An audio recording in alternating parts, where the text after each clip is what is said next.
Welcome to YC Creation, where learning becomes clear and success begins. कभी सोचा है कि जब हम गलती से किसी गर्म चीज को छूते हैं तो हमारा हाथ मतलब बिजली की तेजी से पीछे कैसे हट जाता है। हम सोचते भी नहीं और एक्शन हो जाता है। ये सब कुछ एक सेकंड के 1000वें हिस्से में होता है। ये कोई जादू नहीं, बल्कि हमारे शरीर का अपना सुपर फास्ट इंटरनेट है। आज की हमारी पड़ताल का आधार है neural architecture and human bio coordination से जुड़े कुछ लेख और नोट्स। और हमारा मिशन है हमारे शरीर के इस कंट्रोल सिस्टम यानी तंत्रिका तंत्र की दुनिया में गहराई से उतरना। और हाँ, जो लोग सीटेट जैसी परीक्षाओं की तैयारी कर रहे हैं उनके लिए एक बहुत ही जरूरी विषय है। तो हम कोशिश करेंगे कि हर कॉन्सेप्ट बिल्कुल साफ हो जाए, लेकिन किसी बोरिंग क्लास की तरह नहीं। बिल्कुल, हमारा लक्ष्य इस उलझे हुए सिस्टम को आसान हिस्सों में तोड़ना है। ये क्या है, ये काम कैसे करता है और ये हमारी हर हरकत, हर सोच, हर एहसास को कैसे कंट्रोल करता है। हम उस गरम कप वाली कहानी का ही पीछा करेंगे और देखेंगे कि सिग्नल कहाँ से शुरू होता है और कहाँ तक जाता है। बढ़िया, तो चलिए इस वायरिंग को समझना शुरू करते हैं। आखिर ये अविश्वसनीय नेटवर्क है क्या जो हमें हम बनाता है? तो सबसे पहले तंत्रिका तंत्र या नर्वस सिस्टम है क्या? आसान भाषा में कहें तो ये हमारे शरीर का कमांड सेंटर है। ये खास कोशिकाओं यानी न्यूरॉन्स का एक जाल है जो बिजली और केमिकल सिग्नल्स के जरिए पूरे शरीर से बात करता है, उसे कंट्रोल करता है। इसे समझने का एक अच्छा तरीका है इसकी तुलना शरीर के दूसरे मैसेजिंग सिस्टम से करना, मतलब अंतःस्रावी तंत्र एंडोक्राइन सिस्टम से। एंडोक्राइन सिस्टम हार्मोन्स का इस्तेमाल करता है जो खून में मिलकर धीरे धीरे अपनी मंजिल तक पहुंचते हैं। ये पोस्ट ऑफिस से चिट्ठी भेजने जैसा है, जरूरी है पर समय लगता है। और तंत्रिका तंत्र वो कैसा है? तंत्रिका तंत्र ईमेल या कह सकते हैं इंस्टेंट मैसेज भेजने जैसा है। ये बिजली के सिग्नल्स का इस्तेमाल करता है जो लगभग तुरंत पहुंच जाते हैं। इसीलिए जब आपका हाथ गरम कप को छूता है तो आपको हार्मोन के आने का इंतजार नहीं करना पड़ता। अगर ऐसा होता तो हाथ जल चुका होता। बिल्कुल सही। तो मतलब तेजी इसका सुपर पावर है। तो ये सिस्टम करता क्या क्या है? क्या इसका काम सिर्फ हमें खतरों से बचाना है? वो तो एक बहुत जरूरी काम है, पर इसके 3 मुख्य काम हैं। हाँ।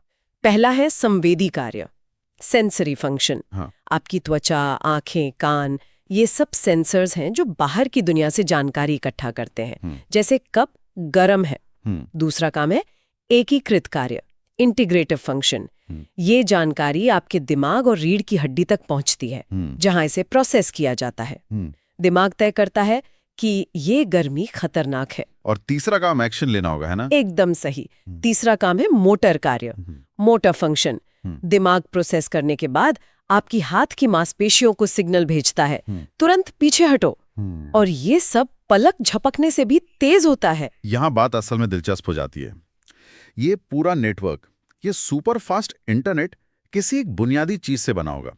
जैसे दीवारें ईंटों से बनती हैं, तो इसकी ईंट क्या है? इसकी ईंट है न्यूरॉन, जिसे तंत्रिका कोशिका भी कहते हैं। यही इस पूरे सिस्टम का हीरो है। यही वो सेल है जो जानकारी को एक जगह से दूसरी जगह ले जाता है। हमारे शरीर में अरबों न्यूरॉन्स हैं जो मिलकर एक विशाल सर्किट बनाते हैं। अरबों? वाह! हाँ, और अगर हम एक न्यूरॉन को जूम करके देखें तो उसके 3 मुख्य हिस्से होते हैं। बीच में होती है कोशिका काय, सेल बॉडी, जिसमें न्यूक्लियस होता है। ये न्यूरॉन का कंट्रोल रूम है। फिर पेड़ की शाखाओं जैसे रेशे होते हैं जिन्हें डेंड्राइट्स करते हैं। अच्छा। इनका काम है दूसरे न्यूरॉन से सिग्नल पकड़ना। ये तो एंटीना जैसा हुआ। बहुत अच्छा एनालॉजी है। हाँ, एंटीना जैसा। और सिग्नल भेजने के लिए एक लंबी तार होती है जिसे एक्सॉन कहते हैं। ये सिग्नल को सेल बॉडी से दूर अगले न्यूरॉन तक ले जाता है। और इस तार पर अक्सर एक कवर चढ़ा होता है जिसे माइलिन शीथ कहते हैं। Myelin sheath? जी, ये बिजली की तार पर प्लास्टिक की कोटिंग जैसा है जो सिग्नल को लीक होने से बचाता है और उसकी स्पीड को 100 गुना तक बढ़ा देता है। एक मिनट, तो जो न्यूरॉन मुझे दर्द का एहसास कराता है, क्या वही न्यूरॉन मेरे हाथ को हिलाने का आदेश भी देता है, या इसके लिए अलग-अलग स्पेशलिस्ट होते हैं? ये बहुत ही शानदार सवाल है। नहीं, इसके लिए अलग अलग स्पेशलिस्ट होते हैं। काम के आधार पर न्यूरॉन्स 3 तरह के होते हैं। पहले हैं संवेदी न्यूरॉन्स, सेंसरी न्यूरॉन्स। ये जासूस की तरह है। आपके गर्म कप वाले उदाहरण में आपकी उंगली की त्वचा में मौजूद संवेदी न्यूरॉन्स ने ही गर्मी का पता लगाया और खतरे का सिग्नल रीढ़ की हड्डी तक भेजा। ठीक है, तो ये इनकमिंग कॉल वाले न्यूरॉन्स हो गए। बिल्कुल। फिर आते हैं मोटर न्यूरॉन्स। मोटर न्यूरॉन्स ये कमांडर है। ये दिमाग या रीढ़ की हड्डी से आदेश लेकर मांसपेशियों तक जाते हैं और उन्हें बताते हैं कि क्या करना है, जैसे सिकड़ो और हाथ पीछे खींचो। ये आउटगोइंग कॉल वाले हो गए। और तीसरे कोई बीच में भी होता होगा? हाँ, तीसरे हैं इंटरन्यूरॉन्स। इंटरन्यूरॉन्स ये बीच के लोग हैं जो दिमाग और रीढ़ की हड्डी के अंदर ही रहते हैं। इनका काम संवेदी और मोटर न्यूरॉन्स के बीच बातचीत करवाना है। एक तरह से ये मैनेजर या ऑपरेटर का काम करते हैं। ठीक है, तो ये न्यूरॉन एक दूसरे से बात कैसे करते हैं? क्या ये आपस में जुड़े होते हैं? ये संदेश एक से दूसरे तक जाता कैसे है? ये प्रक्रिया बहुत ही आकर्षक है।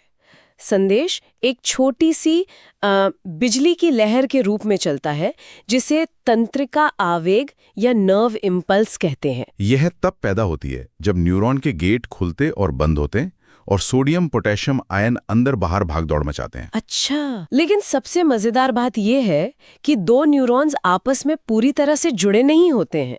उनके बीच एक बहुत छोटा सा गैप होता है जिसे सिनैप्स कहते हैं। सिनैप्स? हाँ, सिनैप्स। इसे एक नदी की तरह समझिए, जहां सिग्नल को एक किनारे से दूसरे किनारे तक जाने के लिए सीधे कूदने के बजाय एक नाव की जरूरत होती है। और वो नाव क्या है? वो नाव है खास केमिकल्स जिन्हें न्यूरोट्रांसमीटर्स कहते हैं। जब बिजली का सिग्नल एक न्यूरॉन के अंत तक पहुंचता है तो वो इन केमिकल नावों को छोड़ता है।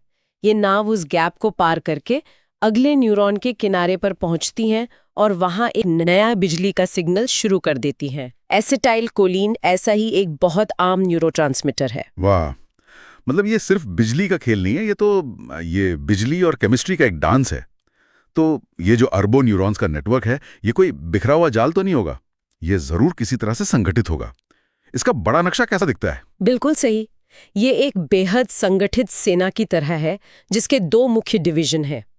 पहला है केंद्रीय तंत्रिका तंत्र, सेंट्रल नर्वस सिस्टम यानी CNS। ये हमारा हेडक्वार्टर है जिसमें मस्तिष्क और रीढ़ की हड्डी शामिल है। सारी बड़ी प्लानिंग, फैसले और प्रोसेसिंग यही होती है। और दूसरा डिवीजन? दूसरा है परिधीय तंत्रिका तंत्र, पेरिफेरल नर्वस सिस्टम या PNS। इसमें वो सारी नसें शामिल हैं जो हेडक्वार्टर यानी CNS से निकलकर शरीर के कोने कोने तक जाती हैं और वहां से वापस जानकारी लाती हैं। ये हमारे फील्ड एजेंट्स का नेटवर्क है। तो चलिए पहले हेडक्वार्टर के अंदर चलते हैं। CNS दिमाग तो अपने आप में एक पूरी कायनात है। सच कहा आपने।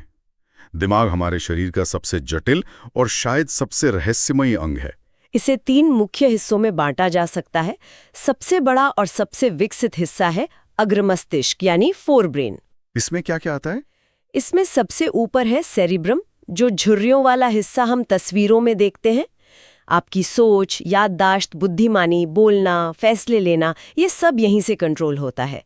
इसी में थैलेमस भी है जो एक रिले स्टेशन की तरह है। ये शरीर से आने वाले संवेदी सिग्नलों को छांटकर सेरिब्रम के सही डिपार्टमेंट में भेजता है। और यहीं पर है हाइपोथैलेमस, छोटा सा हिस्सा जो शरीर का थर्मोस्टैट है। ये भूख, प्यास, शरीर का तापमान कंट्रोल करता है। तो सेरिब्रम बॉस है, थैलेमस उसका सेक्रेटरी और हाइपोथैलेमस फैसिलिटी मैनेजर। हाँ, ये कहने का एक बहुत अच्छा तरीका है। फिर आता है मध्य मस्तिष्क, मिड ब्रेन, जो अग्र और पश्च मस्तिष्क को जोड़ता है। ये कुछ रिफ्लेक्स एक्शंस जैसे किसी आवाज की तरफ आंखें और गर्दन घुमाना कंट्रोल करता है। ओके। और अंत में है पश्च मस्तिष्क, हिंड ब्रेन, यानी दिमाग का पिछला और निचला हिस्सा। इसमें 3 बहुत जरूरी हिस्से हैं। पहला है सेरेबेलम, छोटा दिमाग। हाँ, जिसे छोटा दिमाग भी कहते हैं। ये हमारे शरीर का मोशन कोऑर्डिनेटर है। जब आप चलते हैं, साइकिल चलाते हैं या लिखते हैं तो मांसपेशियों के बीच जो तालमेल और संतुलन चाहिए वो सेरेबेलम ही देखता है। ये वही है जो एथलीट्स को ग्रेसफुल मूवमेंट में मदद करता है ना, जैसे एक जिम्नास्ट का बैलेंस। बिल्कुल। और ये कमाल का है। सोचिए, आप खुद को गुदगुदी क्यों नहीं कर सकते? क्योंकि आपका सेरेबेलम पहले से ही आपके हाथ की हरकत को प्रिडिक्ट कर लेता है और दिमाग को बताता है कि घबराने की बात नहीं, अपना ही हाथ है। वो सरप्राइज का एलिमेंट खत्म कर देता है जो गुदगुदी के लिए जरूरी है। ये तो सच में कमाल है। और बाकी 2 हिस्से? फिर आता है पॉन्स, जो एक पुल की तरह काम करता है और दिमाग के अलग अलग हिस्सों को जोड़ता है। ये सांस लेने में भी मदद करता है। और सबसे नीचे है मेड्यूला ऑब्लोंगाटा। ये हमारे शरीर का ऑटोमेटिक लाइफ सपोर्ट सिस्टम है। दिल की धड़कन, सांस लेना, ब्लड प्रेशर, ये सब अनैच्छिक क्रियाएं हैं जिन्हें मेड्यूला कंट्रोल करता है। और हेडक्वार्टर का दूसरा हिस्सा, रीढ़ की हड्डी, ये तो सिर्फ दिमाग से शरीर तक जाने वाली एक केबल से ज्यादा कुछ होगी, है ना? दादा, रीढ़ की हड्डी के 2 मुख्य काम है। पहला तो वही है जो आपने कहा, ये दिमाग और शरीर के बाकी हिस्सों के बीच संदेशों का सुपर हाईवे है। लेकिन इसका दूसरा काम बहुत खास है। ये प्रतिवर्त क्रियाओं को कंट्रोल करती है, रिफ्लेक्स एक्शंस। यानी गर्म कप से हाथ हटाने वाला एक्शन। वही, उस एक्शन में सोचने का वक्त नहीं होता। सिग्नल आपकी उंगली से रीढ़ की हड्डी तक जाता है और रीढ़ की हड्डी खुद ही तुरंत मोटर न्यूरॉन्स को हाथ हटाने का आदेश दे देती है। दिमाग को तो पता भी बाद में चलता है कि अरे हाथ हटा लिया गया है। मतलब रीढ़ की हड्डी के पास कुछ मामलों में इमरजेंसी पावर है। वो मस्तिष्क से इजाजत का इंतजार नहीं करती कि बॉस हाथ जल रहा है हटाऊं क्या, वो खुद ही एक्शन ले लेती है। ये तो शानदार है। बिल्कुल, ये हमें गंभीर चोट से बचाने का एक बेहतरीन मैकेनिज्म है। इस पूरे रास्ते को उंगली से रीढ़ की हड्डी और वापस मांसपेशी तक रिफ्लेक्स आर्क कहते हैं। ठीक है, तो ये था हमारा हेडक्वार्टर सीएनएस। अब उन फील्ड एजेंट्स के नेटवर्क पर आते हैं जो इसे पूरे शरीर से जोड़ता है, यानी परिधीय तंत्रिका तंत्र या पीएनएस। हाँ, पीएनएस वो नेटवर्क है जो सीएनएस से बाहर फैला है। इसे भी हम 2 हिस्सों में बांट सकते हैं। पहला है दैहिक तंत्रिका तंत्र, सोमैटिक नर्वस सिस्टम। ये हमारी मर्जी से होने वाले कामों को कंट्रोल करता है, जैसे चलना, हाथ हिलाना, बोलना। जब आप कुछ करने का फैसला करते हैं तो ये सिस्टम काम करता है। और दूसरा? जाहिर है वो उन कामों के लिए होगा जो हमारी मर्जी से नहीं होते। एकदम सही। दूसरा हिस्सा है स्वायत्त तंत्रिका तंत्र, ऑटोनॉमिक नर्वस सिस्टम या एएनएस। ये हमारे शरीर का ऑटो पायलट सिस्टम है। ये उन सभी अनैच्छिक क्रियाओं को संभालता है जिनके बारे में हमें सोचना नहीं पड़ता। दिल का धड़कना, पाचन, सांस लेना, पलक झपकना, ये हमें जिंदा रखने के लिए बैकग्राउंड में लगातार काम करता रहता है। स्वायत्त यानी ऑटो पायलट, ये आकर्षक है।